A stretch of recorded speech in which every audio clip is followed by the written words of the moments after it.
أعوذ بالله من الشيطان الرجيم. بسم الله الرحمن الرحيم. آيت نمبر 113. ومن أظلم ممن منع مساجد الله أن يذكر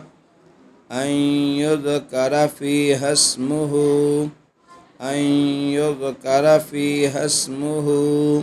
وسعى في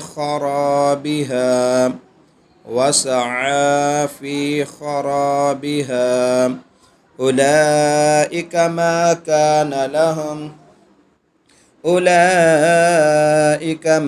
كان لهم أن يدخلوها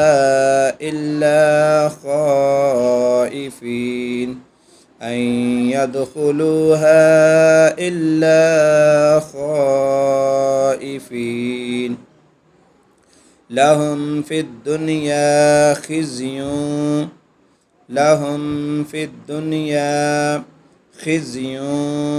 ولهم في الآخرة عذاب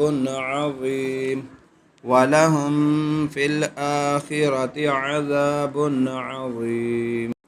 ومن أظلم ممن منع مساجد الله أن يذكر فيها اسمه وسعى في خرابها أولئك ما كان لهم أن يدخلوها إلا خائفين.